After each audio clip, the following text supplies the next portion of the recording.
ടാറ്റ വിപ്ലവം ഉണർത്തിയ ചിന്തകളിലേക്ക് ഏവർക്കും സ്വാഗതം. ജയ് ഹിന്ദ്. ഇന്ന് എനിക്ക് ഭാരതത്തിൽ ഏറ്റവും കൂടുതൽ ബഹുമാനം തോന്നുന്നത് നമ്മുടെ സുപ്രീം കോടതിയുടെ ചീഫ് ജസ്റ്റിസായ ജസ്റ്റിസ് സൂര്യകാന്തിനോടാണ്. നമുക്ക് ഏവർക്കും അറിയാവുന്നതുപോലെ അദ്ദേഹം ഭാരതത്തിൻ്റെ 53ാമത്തെ ചീഫ് ജസ്റ്റിസ് ആണ്. ഈ തരുണത്തിൽ, അതായത് നമ്മുടെ രാജ്യം കടന്നു പോകുന്ന ഈ പ്രത്യേകതയുള്ള കാലഘട്ടത്തിൽ നമുക്ക് ലഭിക്കാവുന്ന ഏറ്റവും സത്യസന്ധനായ, യാതൊരു വിധത്തിലും അഭിനയത്തിന് മുതിരാത്ത, ഉള്ളും വെളിയും ഒന്നുപോലെ ആയിരിക്കുന്ന, അതാണ് സത്യസന്ധത എന്ന ആശയം കൊണ്ട് നാം വിഭാവനം ചെയ്യുന്നത്. അപ്രകാരമുള്ള ഒരു വ്യക്തിയാണ് ജസ്റ്റിസ് സൂര്യകാന്ത് എന്നതാണ് ഞാൻ കരുതുന്നത്. അതുകൊണ്ടാണ് ഞാൻ അദ്ദേഹത്തെ വിലമതിക്കുന്നത്.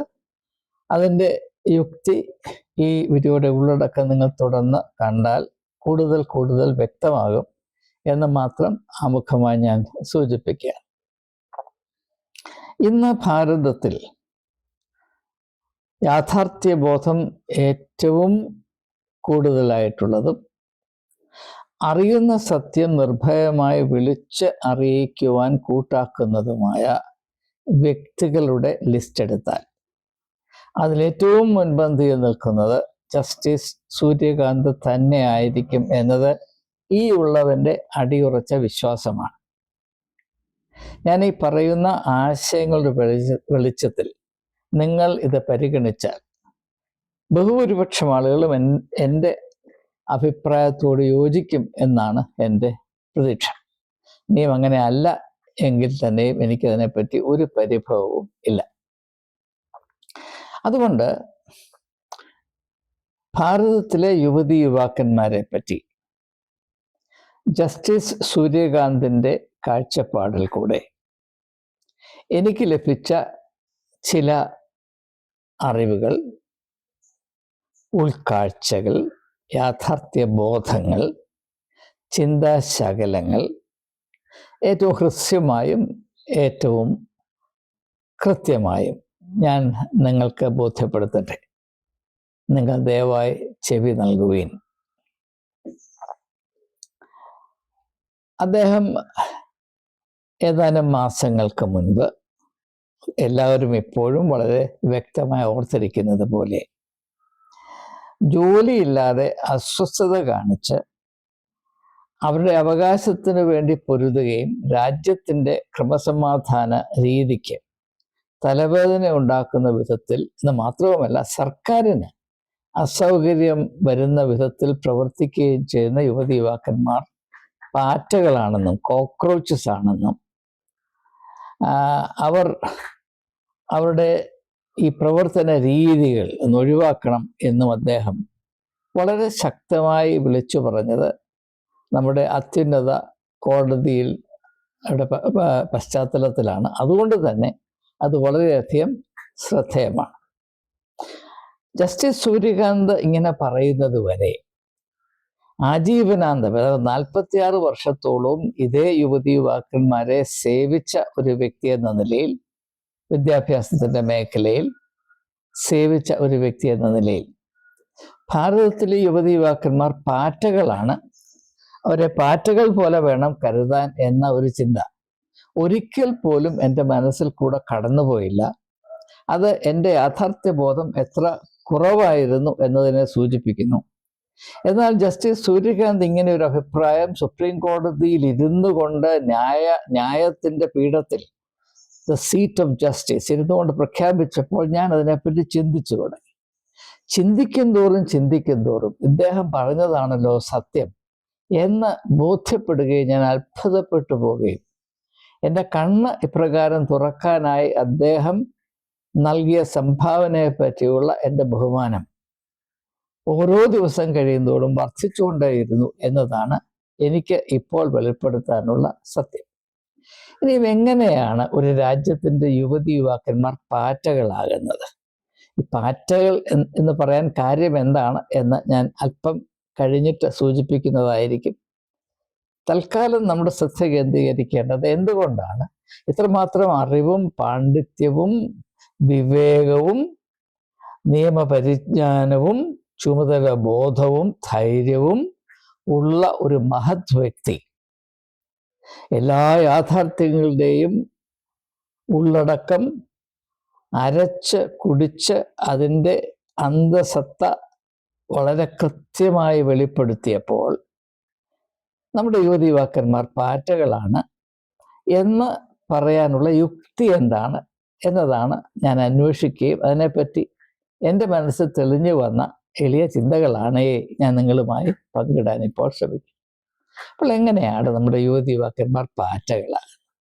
ഞാൻ പറഞ്ഞു, അങ്ങനെ ഒരു ചിന്ത ജസ്റ്റിസ് സൂര്യകാന്ത് ഈ വലിയ ആശയം അവതരിപ്പിക്കുന്നതിന് മുൻപ് ഒരിക്കൽ പോലും എൻ്റെ മനസ്സിൽ കൂടെ കടന്നു പോയിരുന്നില്ല.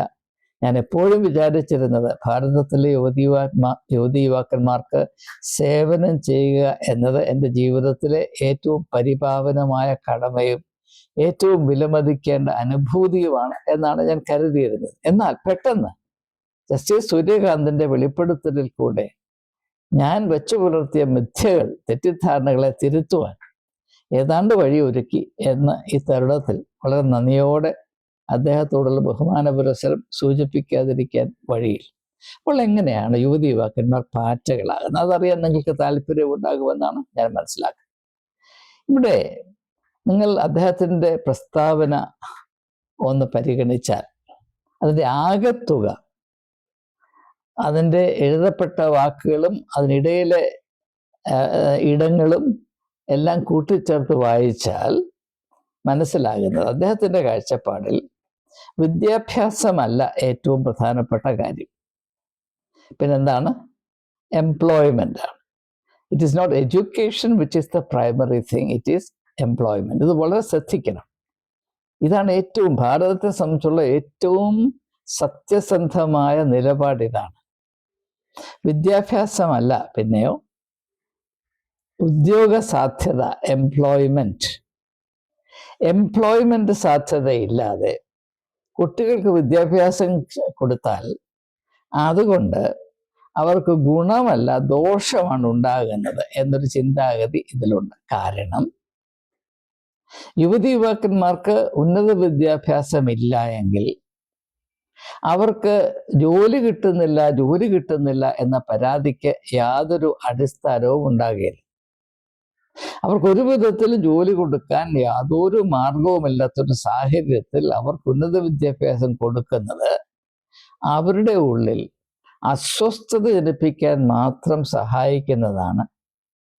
അതുകൊണ്ട് അവർ സർക്കാരിന് അസൗകര്യം വരുന്ന വിധത്തിൽ ചില കാര്യങ്ങളൊക്കെ പറഞ്ഞുകൊണ്ടിരിക്കും, ചെയ്തുകൊണ്ടിരിക്കും, ഇടപെടലുകൾ നടത്തിക്കൊണ്ടിരിക്കും എന്നതുകൊണ്ട് അവർ ഒരു പൊതുശല്യമായി തീരാൻ മാത്രമേ നമ്മളിപ്പോൾ കൊടുക്കുന്ന വിദ്യാഭ്യാസം കൊണ്ട് സാധിക്കുന്നുള്ളൂ എന്നത് പച്ച പരമാർത്ഥമാണ്.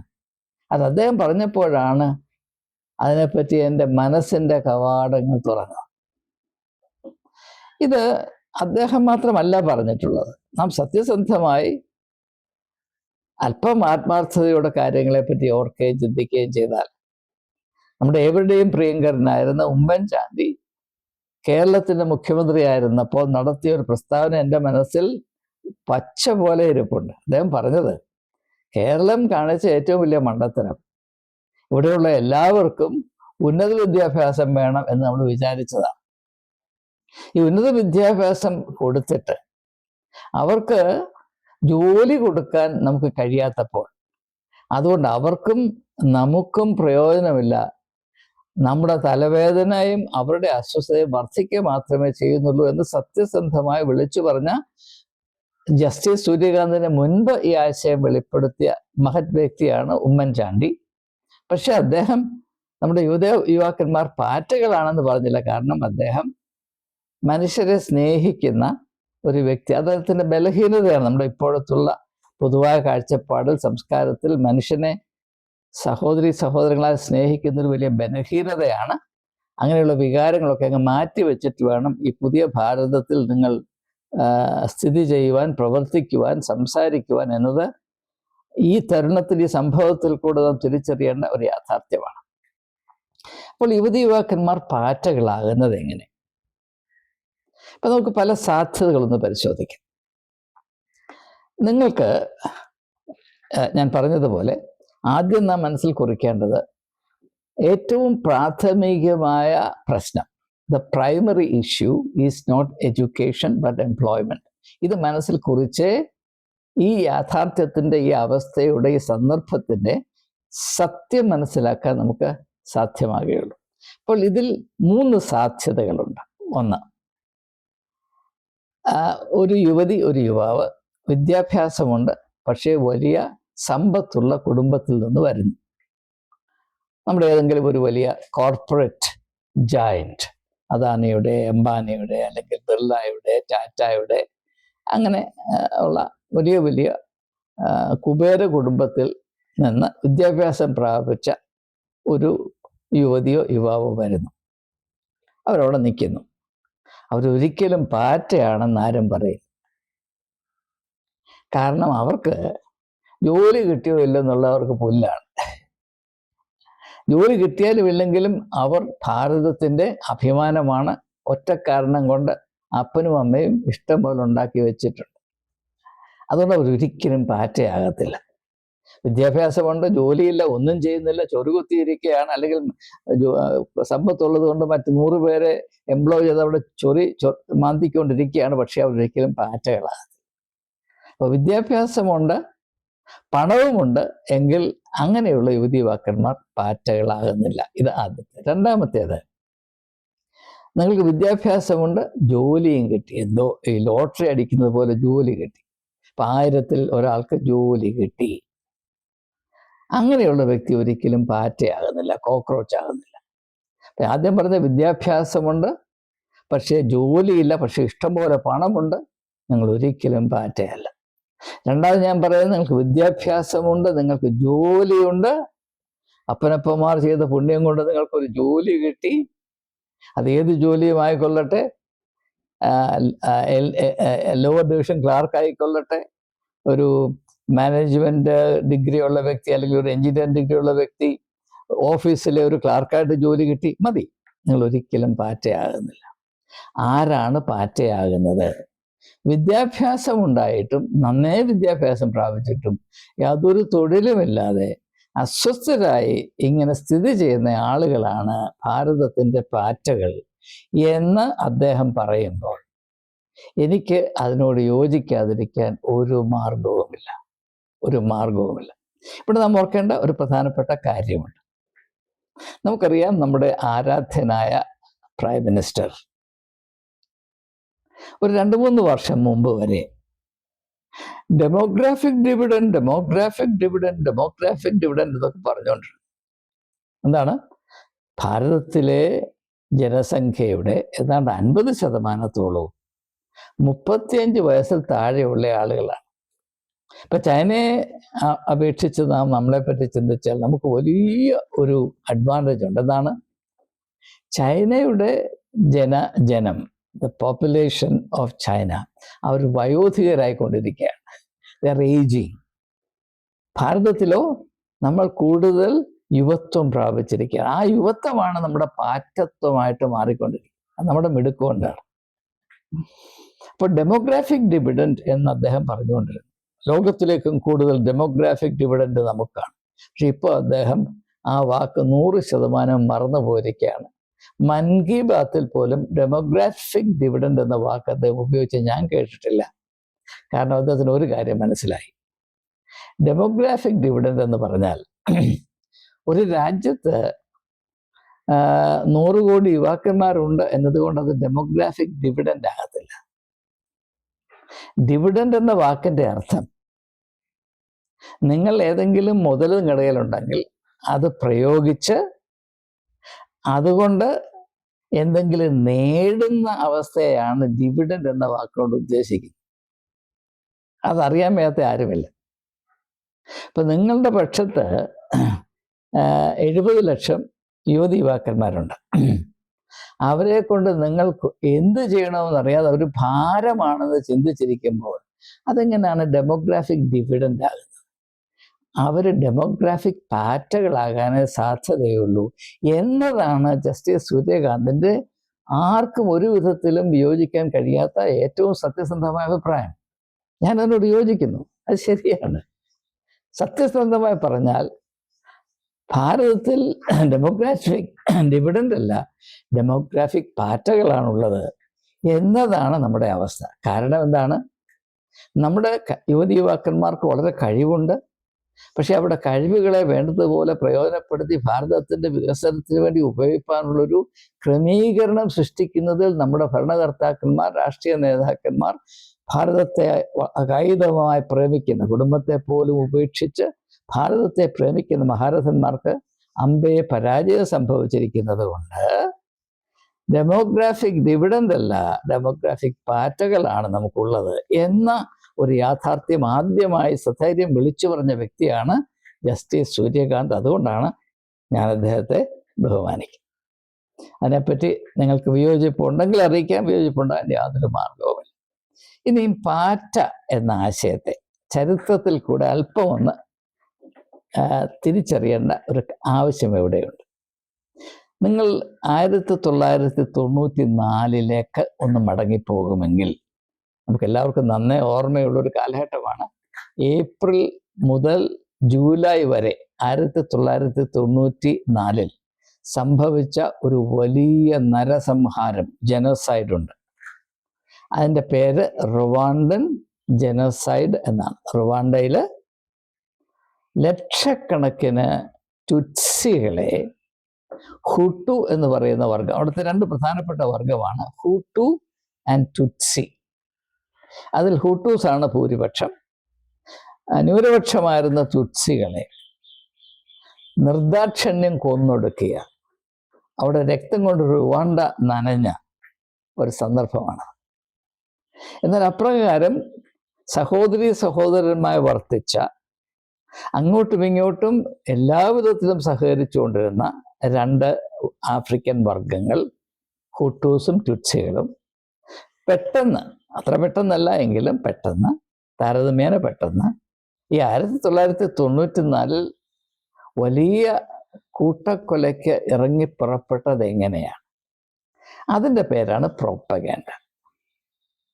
അപ്പോൾ ടുട്സികൾ റുവാണ്ടയുടെ പാറ്റകളാണ് എന്ന ഒരു വിശേഷണം ഏതാനും വർഷങ്ങൾക്ക് മുൻപ് തന്നെ ആരംഭിച്ചിരുന്നു. Tutsis are cockroaches and they need to be eradicated like cockroaches എന്നാണ് ഹുട്ടു പ്രചാരകർ പറഞ്ഞുകൊണ്ടിരുന്നത്. അത് അന്ന് റേഡിയോയിൽ കൂടെ ആശയം ഇങ്ങനെ വിളമ്പിക്കൊണ്ടേയിരുന്നു. അത് പൊതുവായ മനോഭാവത്തെ കാര്യമായി ബാധിച്ചു. കൂടെയുള്ള ആളുകൾ അവർ മനുഷ്യരല്ല, പാറ്റകളാണ് എന്ന ഒരു ചിന്താഗതി, ഒരു മനോഭാവം ഹുട്ടു എന്ന് പറയുന്ന വർഗത്തിലെ ആളുകളുടെ ഇടയിൽ ഉണ്ടായത് കൊണ്ടാണ് ഈ വലിയ നരഹത്യ നടന്നത്. അപ്പോൾ ഈ പാറ്റ എന്ന പദപ്രയോഗം ചീഫ് ജസ്റ്റിസായ ജസ്റ്റിസ് സൂര്യകാന്ത് പ്രയോഗിച്ചതിൽ അദ്ദേഹം വലിയ പാണ്ഡിത്യമുള്ളവനാണ്, നമ്മളെക്കാളൊക്കെ വലിയ അറിവിൻ്റെ കേദാരമാണ്. ഇങ്ങനെയുള്ള ചരിത്രപരമായ മിന്നലുകൾ നമുക്കൊരു പക്ഷേ കാണാൻ കഴിയും. അതുകൊണ്ട് ആ ഒരു യാഥാർത്ഥ്യത്തെ നാം തിരിച്ചറിയണം. നമ്മുടെ യുവതി യുവാക്കന്മാർക്ക് വേണ്ടത്ര തൊഴിലവസരങ്ങൾ ഉണ്ടാക്കുന്നതിൽ നാം പരാജയപ്പെട്ടാൽ, ഒന്നുകിൽ നമ്മുടെ പരാജയമായി സമ്മതിക്കണം. അത് പരാജയമായി സമ്മതിക്കാൻ മനസ്സില്ലാത്ത മിടുക്കന്മാർ അവർക്കെതിരെ പൊതുജന വികാരത്തെ തിരിച്ചുവിടാൻ ശ്രമിക്കുന്നതിൽ അത്ഭുതപ്പെടാൻ ഒന്നും തന്നെ ഇല്ല. അതുകൊണ്ടാണ് ജസ്റ്റിസ് സൂര്യകാന്ത് ഇന്ന് ഔദ്യോഗിക വൃത്തങ്ങളിൽ സ്ഥിതി ചെയ്യുന്ന മനസ്ഥിതിയെ വേണ്ടതുപോലെ പരിഗണിച്ചുകൊണ്ട്, നമുക്കറിയാം ലോകത്തിലുള്ള എല്ലാ രാജ്യങ്ങളിലും എക്കാലത്തും ഭരിക്കുന്നവരും നീതി നടത്തുന്നവരുമായ ആളുകളും തമ്മിൽ എപ്പോഴും ഒരു കൂട്ടായ്മയുണ്ടായിരുന്നു. There is an alliance between the executive and the judiciary. അത് നിങ്ങൾക്ക് അറിയണമെങ്കിൽ ടോൾസ്റ്റോയുടെ പുസ്തകങ്ങൾ വായിച്ചാൽ മനസ്സിലാകും. ടോൾസ്റ്റോയാണ് ഈ യാഥാർത്ഥ്യത്തെ പറ്റി എൻ്റെ കണ്ണ് തുറന്നത്. ടോൾസ്റ്റോയ് പറയുന്നത് എൻ്റെ അഭിപ്രായമല്ല, ടോൾസ്റ്റോയ് പറയുന്നത് എക്കാലത്തും ജുഡീഷ്യറിയുടെ, നീതിന്യായ വ്യവസ്ഥയുടെ പ്രധാനപ്പെട്ട കടമ എന്താണ്? ഭരിക്കുന്ന ആളുകളെ, സമൂഹത്തിൻ്റെ വരേണ്യവർഗത്തെ, അവർ ചൂഷണം ചെയ്യുന്ന ആളുകളുടെ അതൃപ്തിയിൽ നിന്നും അതുകൊണ്ടുണ്ടാകാവുന്ന അക്രമത്തിൽ നിന്നും സംരക്ഷിക്കുക എന്നതാണ് നീതിന്യായ വ്യവസ്ഥയുടെ ഏറ്റവും മുഖ്യമായ കടമ എന്ന ചരിത്രത്തെ ആധാരമാക്കി ടോൾസ്റ്റോയ് പ്രകടിപ്പിക്കുന്ന അഭിപ്രായത്തെ ഞാൻ നിങ്ങളെ ഓർമ്മിപ്പിക്കുന്നു മാത്രമേ. ഇതെൻ്റെ അഭിപ്രായമല്ല, അങ്ങനെയുള്ള അഭിപ്രായം പറയാനുള്ള കേൾപ്പിയുള്ളവനില്ല. അപ്പോൾ ഇത്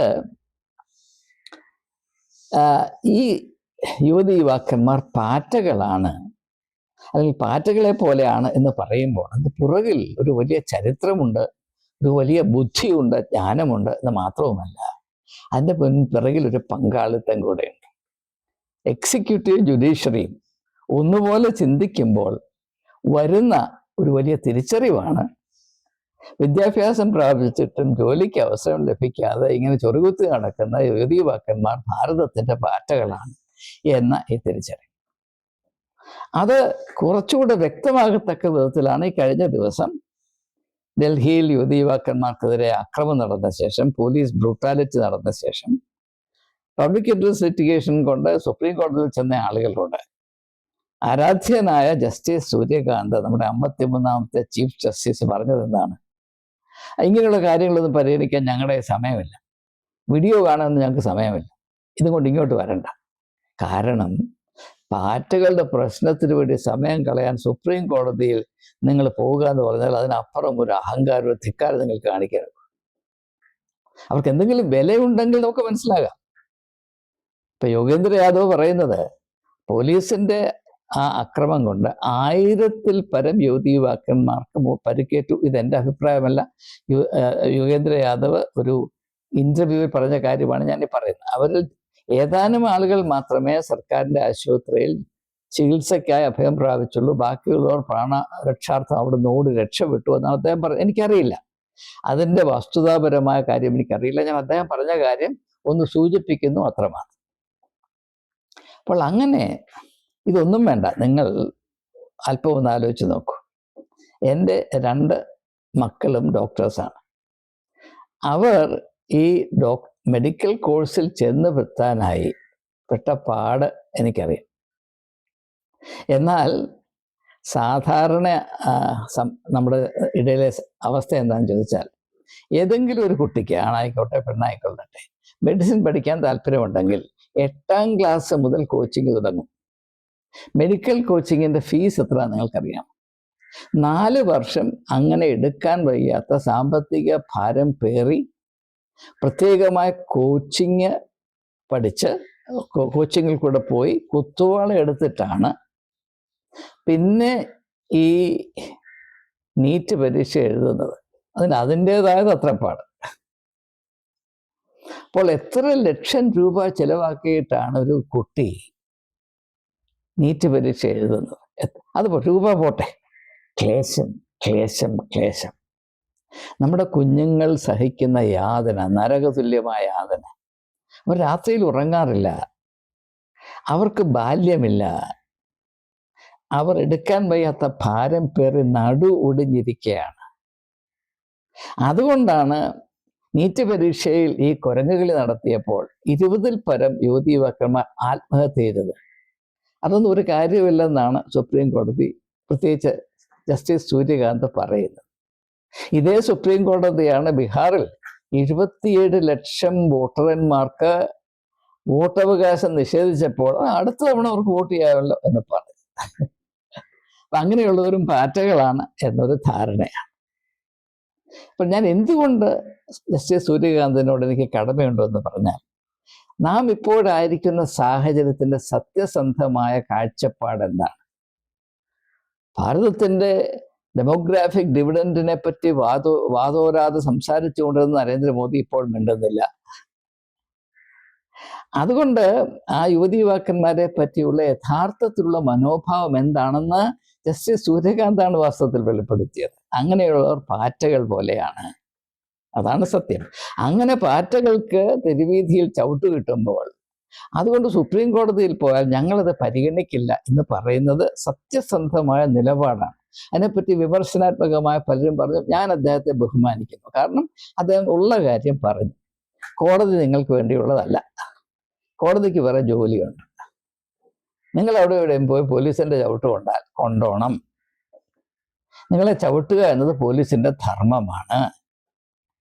അവരത് ചെയ്യുമ്പോൾ അവർക്കെതിരെ കോടതിയെ ബുദ്ധിമുട്ടിക്കാൻ ഇങ്ങോട്ട് വരരുത് എന്ന് പറയുന്നത് ഏറ്റവും സത്യസന്ധമായ നിലപാടാണ്.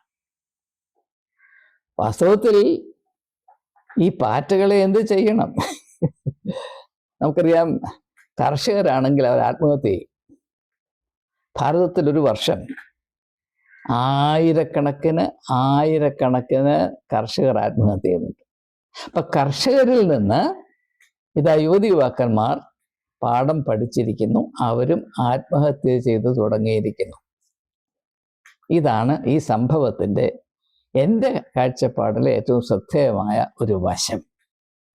ആത്മഹത്യ മാത്രമേ ഞങ്ങളുടെ മുൻപിൽ ഇനി അവശേഷിക്കുന്നുള്ളൂ ഒരു രക്ഷാമാർഗമായി എന്നതാണ് ഈ സംഭവത്തിൽ കൂടെ ആകമാനമായ ഒരു ദർശനത്തിൽ എനിക്ക് വെളിപ്പെട്ടു വന്നിട്ടുള്ളത്.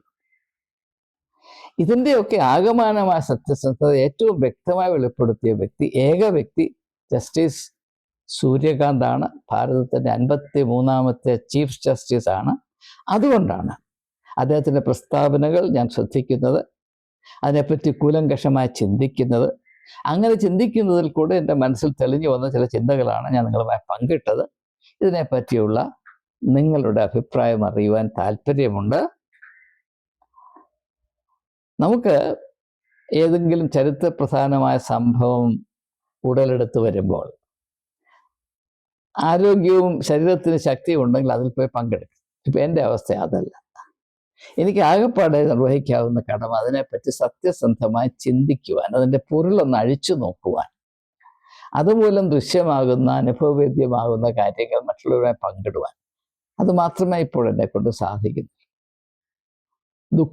ദുഃഖമാണ് ഇങ്ങനെയുള്ള സാഹചര്യങ്ങളിൽ ഒരു മുറിയിൽ മാത്രം ഒതുങ്ങി നിന്ന് ചില ചിന്തകൾ മാത്രം കൈപ്പറ്റുവാൻ എന്നെ കഴിയുന്നുള്ളല്ലോ എന്നോർത്ത് ഞാൻ ദുഃഖിക്കുന്നു. പക്ഷേ ഇതും വളരെ പ്രയോജനം ചെയ്യേണ്ട കാര്യമാണ് എന്ന ഒരു പ്രത്യാശയം എനിക്കുണ്ട്. ഏതായാലും ചിന്തിക്കുക.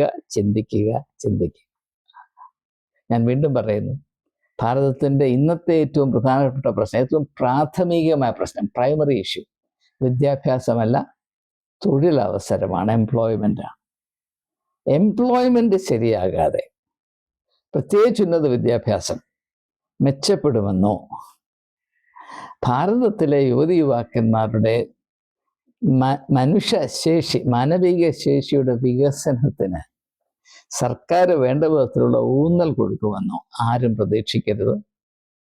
അങ്ങനെ യുവതി യുവാക്കന്മാർക്ക് ഗുണമുള്ള വിദ്യാഭ്യാസം ലഭിക്കുന്നത് നാടിന്, രാജ്യത്തിന്, ഭരണകൂടത്തിന് അപകടമാണ് എന്ന് മാത്രമേ ചിന്തിക്കുകയുള്ളൂ. പക്ഷെ അതൊരിക്കലും വെളിയിൽ പറയില്ല. അത് ഡെമോഗ്രാഫിക് ഡിവിഡൻഡ് എന്ന് പറഞ്ഞുകൊണ്ടിരിക്കും. പക്ഷേ ഡെമോഗ്രാഫിക് ഡിവിഡൻഡ് എന്ന് പറയുമ്പോൾ തന്നെ മനസ്സിൽ പറയും പാറ്റകൾ.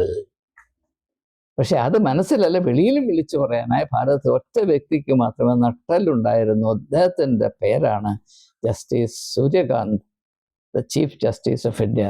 നമോ ഭാഗം. ജയ് ഹിന്ദ്.